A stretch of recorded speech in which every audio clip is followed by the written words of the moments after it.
Welcome to the Currently Cringing podcast. I'm your host, Anisha Ramakrishna. I'm a TV personality and entrepreneur. Join me as I spill the chai on my cringeworthy life experiences with a side of dating, pop culture, and lots of laughs. Hey guys, welcome to Currently Cringing. The bitch is back. She's still fucking cringing. I never left. People are like, where the fuck have you been? I've been here, hun. I've been here. I just took a break for myself. I was on Watch What Happens Live with Andy Cohen last week, and he gave a shout out to the podcast, and everyone went nuts. I haven't recorded since Thanksgiving. I went to Hawaii in Thanksgiving. I took a break in December, spent New Year's Eve in Utah.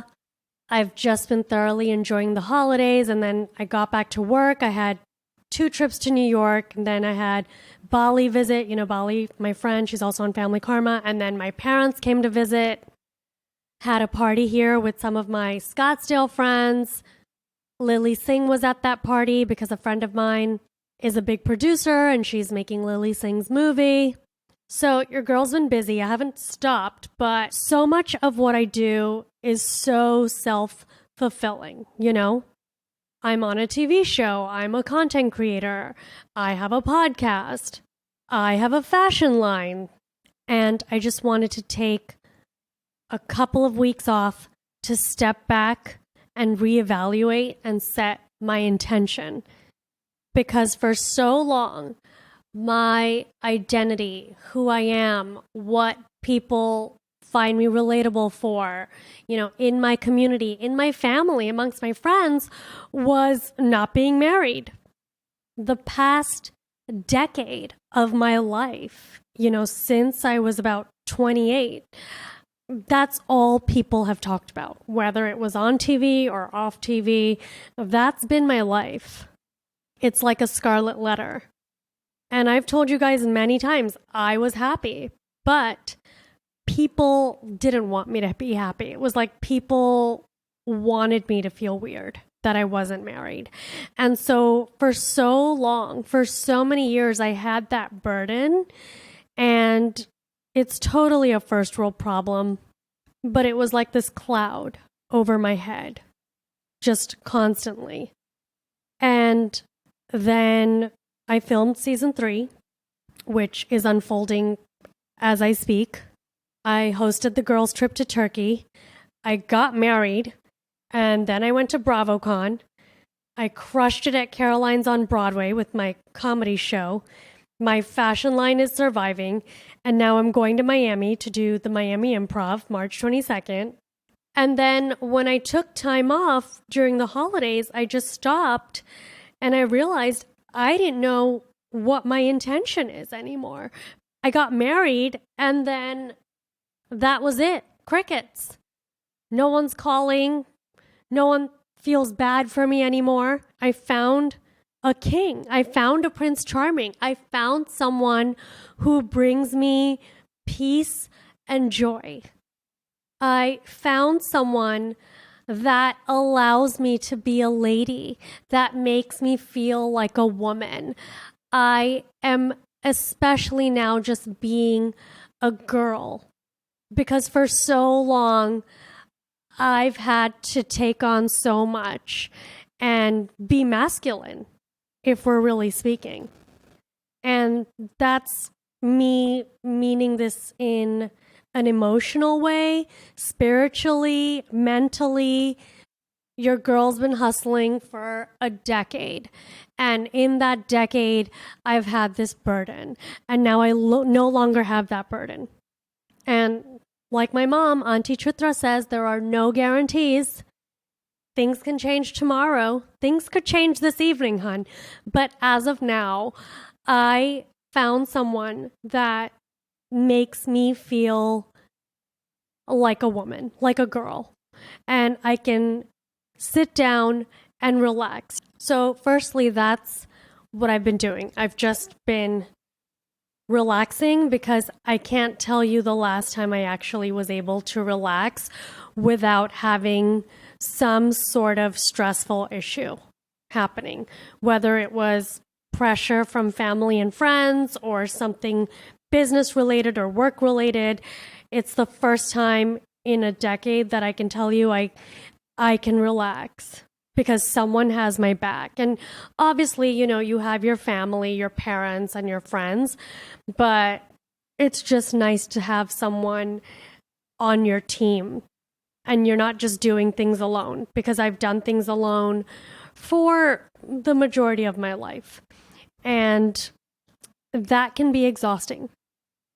And I said this before, outside of, being grateful for health and family, which are the things you obviously should be grateful for every day, because without health and, loved ones, you have nothing in this life. I really do believe that. But those are the things people tell you to be grateful for when you have nothing else going for you. And I told you this, like outside of, being healthy and having family and, celebrating my birthday, I really didn't have a reason to celebrate anything. People have milestones in life. We have these social constructs like getting engaged, having a boyfriend, bridal shower, having a baby, starting a business and actually having it be successful, going to college. I left my executive role in corporate America in 2017 at the age of 33. And 2 weeks later, I moved home and I got the call for Family Karma. And me and Vishal had been pursuing Family Karma since 2014. It was our baby. It was our concept. And, I knew I was not going to do much staying in corporate America.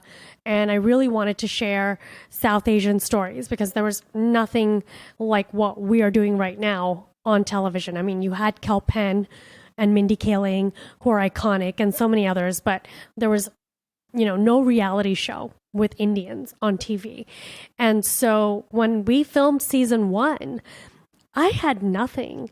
And when I say nothing, I mean, I didn't have a professional life or a personal life. And so the show was like the best thing that happened to me. So when people were like, oh my God, like, were you scared filming it? I was like, no, I was like, this is the best thing ever. And yes, it was really difficult to film a show with traditional parents. And now, it's a different story, but it was really hard. But I had nothing to show for it. I also didn't have a budget to spend on fancy clothes because I was using all the money for my business. And, my parents were like, please, let us help you. And I was like, no. And of course, my mom was like, let me buy you clothes. But, those were tough times where, yes, I was so happy to be filming the show, but I didn't have anything to really showcase, like I didn't own a home. I was 33. I was single, didn't have, a real professional career that I could talk about because I just quit my job and started my own clothing line, which is surviving to this day. And it's luckily not the only thing I do. I do a lot of things, and that's just one of the things I do. And, in the traditional sense, the things society deems as successful, a professional life and a personal life, like I had neither. So I've come a long way. And I kept going, with a positive attitude, but I didn't really have a reason to celebrate. And most people thought, I was a weirdo. And it doesn't matter what I had accomplished or what I looked like or what my personality was like. The fact that I was single was such a big part of who people identified me as that when I got married, I didn't know anymore what to really talk about or what to say, if we're being real. And so much of the past 3 years, no sharam, no shame, was indeed to get married because I wanted it. I was dating for the past 3 years like it was a full-time job. People ask me how I did it. Well, I made it my only intention to meet someone. So much so that I even put my business on the back burner. And then, of course, the pandemic. And so I basically dated for 3 years full-time and found the love of my life. So I decided, what is my intention? I've never really believed in New Year's resolutions, but I do believe in having goals and having an idea of what direction you want to go in life.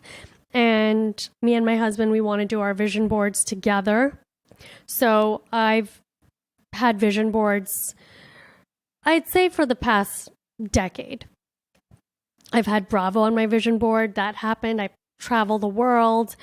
And so, my vision board for 2021 was literally just relationships, because I have my big picture life vision board and then I have my yearly vision board, which changes. And so for 2021, I was looking back on my vision board and all I had were couples that I identified with, that I wanted to model my relationship from, just successful couples, whether they were famous or not. That was my entire vision board. Nothing else. There was no, private jet or Birkin or the things, most people probably have on their vision board. It was literally just relationships and finding love. And I even had the affirmation, I am with someone who loves me the way I love them. And that's exactly what I found. And so it's funny, I even had, Karthik Aryan on my vision board. He's a Bollywood star and he's not one of the, old school OG iconic ones that you would typically expect for someone to have on their vision board. And he's not one of the biggest stars that someone would have, but he's someone I had on my vision board, looks wise, and a few characters he'd played. And I can't tell you that my husband looks like him. Not identical, he kind of looks like him. And it's just odd. These things are real. These things work. And so for this year, I am going to work on my vision board. I'm going to set my intention. And I don't think you should tell people your goals until you're done with them, right? Because they say statistically, your brain already thinks, you've done it when you talk about them, and then you don't actually end up doing anything. So I am going to work on that. And I'd really love to know what you guys have done, like DM me, send me an email. Like, what have you guys done in the past? Like, have you had vision boards? Like, have you made them? Do they work? Did anything come true? Did you have one for this year? I'm curious because so far, a lot of what I've put on my vision boards have come into fruition. So that was two things. First, I'm with someone that just has allowed me to feel like a girl again. And secondly, I didn't know, what the next 10 years, God willing, I'm alive, are going to look like, because I've always had an idea from when I was a little girl of what I wanted. And I'm at a stage in my life where I have some idea, but I don't know. And I know things don't happen unless the vision is clear and you're aligned with that vision and you take steps toward that vision. Until you're clear, nothing is going to happen. So I know within the next couple of weeks, actually, that's what I'm working on. I want to set my intention and be crystal clear with what I want, And this lull happens, once you've accomplished a goal. And, it became a goal getting married for me because I wanted love. I wanted a life partner. And I've said this before, and I came under fire for saying it in Brandy Glanville's podcast. I was a guest on her podcast, and so many people came for me because I said I thought marriage was obsolete and I didn't believe in the idea of marriage and signing a paper. I still don't, and I'll repeat that right now on my own podcast. I believe in long-term relationships. I believe in monogamy, but the whole paper aspect of it, me and my husband, we did that for society and our boomer parents. I do think marriage is a social construct. And then, of course, people were like, well, then why the fuck did you get married if you don't believe in it? Well, I just said I got married for society and my boomer parents. We both did. But we love each other. but did the paper really mean anything? Not really. And wedding planning is the worst. And if you've listened to my podcast for a while now, you know that wedding planning was so bad that I just decided with my husband not to even have a wedding. We had a beautiful wedding, but we didn't have the traditional big wedding with everyone because it just wasn't it. I just wasn't going to deal with any of the bullshit. It's so many people involved and it just wasn't fun. And I'm so glad I did not go in that direction with the big wedding. So I have been busy working, but behind it all, it's just someone pondering what's next. And that's where I've been, like what is my intention? And I'm in the last year of my 30s, guys. Shocking, I know. I can't believe it. Like, where did the time go? It really makes me emotional and nostalgic just because, I'm going to cry. It makes me want to cry. It feels like yesterday that my dad was taking me to school and my mom would pick me up from school. And me, my brother, and my sister would all come home and eat together. And, it just feels like yesterday. And I just hate seeing, my elders get older, whether it's my parents, my grandparents. It's tough. And luckily everyone's healthy, but I really don't know where the time went. And I still don't know if I want children, and luckily no one's pushing me to have children or anything like that because, my mom was very, very, open with me. She said, I don't mind if you don't have kids. I just want you to get married so you have a companion. I want to see all my children settled with people, like good people. And, I get that. And so she never told me I had to have children or anything like that. And, I've never had that desire. I know I'd be an amazing parent. It's usually the ones that don't have them that would probably be incredible. I know I'd be an incredible mom. But,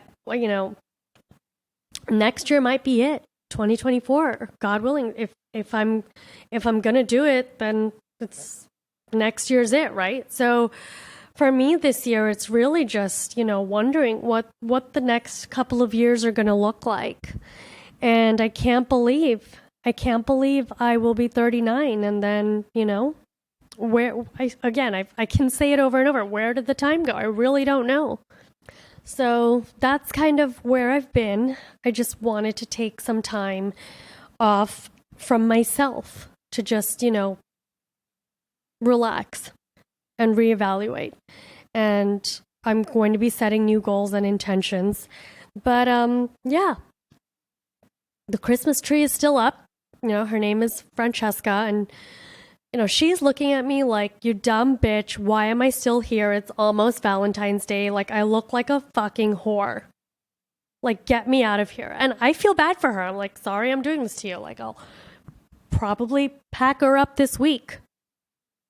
So that's my plan for this week, And then it's the Super Bowl in Phoenix. And so a few New Yorkers in the building, I live in a condo here, they were like, get the fuck out of there. And so that's what I'm going to do. I'm leaving for a week. Don't know where yet. So we'll see, somewhere far away. And everyone is asking me, how's marriage? Marriage is great. Marriage is great when you do it when you're ready and you find the right person. I mean, the right person for now, hon, like we said. I don't know what's going to happen tomorrow, but I found the right person. So it's great. We lived together already before for like a year. So I already know, what I was getting into. No surprises. And people might have made fun of me, but you know what? The ultimatum worked, hon. Everyone's like, oh my God, your husband just proposed to you because you forced him to. I'm like, yeah. Duh, I did. But, I knew what I wanted. I didn't want to waste time. And there's nothing wrong with setting boundaries. The next 2 years from where I was were critical, were crucial, I really didn't have like a couple of months to waste with anybody for anybody. And I've told you this on my first date. I said, I'm looking for something serious. I'm looking to get married. And that weeded out a lot of suckers. My husband is also very busy. I'm busy. So when we do spend time together, it's just magical. And I think that helps too. You know, when you're both busy, you've both got your careers, you've both got your own things going on, and then, you know, you are together, it's a fun time. You know, I can't imagine those couples, you know, they tell me they're stressed and they fight all the time. I can understand why. It's probably because they're home together a lot, you know? So, you know, more prayers for them, because I don't know what it would be like to be with someone 24/7. You know, I've been alone most of my life. And then, of course, growing up, I was with my brother and my sister, and we were very independent.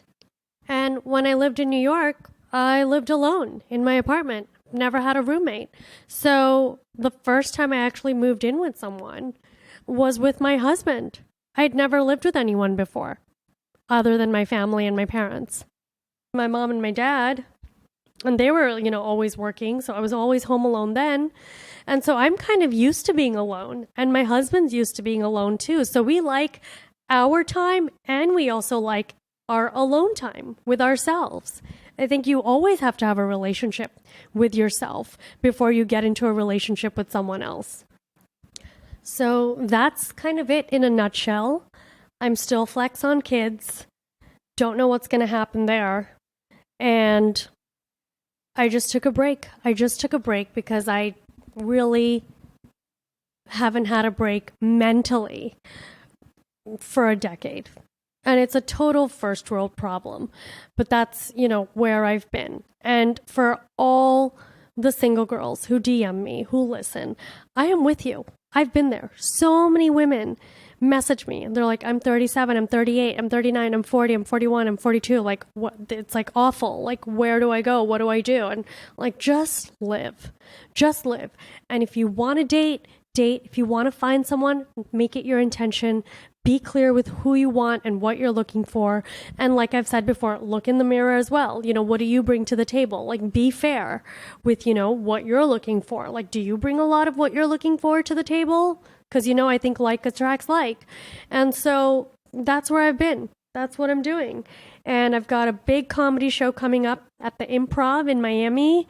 I can't believe it because I live on the same street, and to be performing at the Miami Improv, like a couple of traffic lights from my home, my childhood home, my parents' home, it's just surreal. The things that are happening, you know, I just can't believe it. And there is some depression in there, you know, laced in all of this, because, you know, I have always had, you know, those existential questions. You know, I've always wondered, why me? You know, I come from India where so many people are suffering. And then I look at my life and I feel like I have no reason to complain. And I go to India and, you know, people are working in the farms in like 110-degree weather and they are just so happy and they have a smile on their face. And so I always wonder, how did I get lucky? I don't have the answers, and I do spend a lot of time thinking about those things since I was a kid. And I am an energy giver. So when I do go and just be with a lot of people and do the most, which I had been doing, I just need time to, you know, sit back and not do anything. And I'm back. And I appreciate all of you, and I thank all of you for listening. And I just needed to stop. I just needed to stop doing everything because I wanted to enjoy. I wanted to enjoy the feeling of not having anything to worry about. And I'm thankful that I met someone that has allowed me to do that. And I don't mean monetarily. I mean like mentally. Like just I don't have to worry about like, oh my God, what's he going to say? What's he going to do? And, you know, it's just like easy. It's smooth and it's easy. And that's when you know it's right. And that's where I've been, guys. Thank you so much for listening. Sorry if it was a downer. I'm just speaking from the heart. But, you know, this is a cringe worthy podcast. And so a lot more to come. Stay tuned. Happy New Year. It's been a minute. I know I should be canceled for saying Happy New Year. But yes, thank you for listening and thanks for cringing with me. Thank you so much for sipping the chai with me this week. If you like the show, remember to rate, review, and subscribe. You can also find me on Instagram at Anisha Ramakrishna. I would love to hear from you. Join me next week for more chai.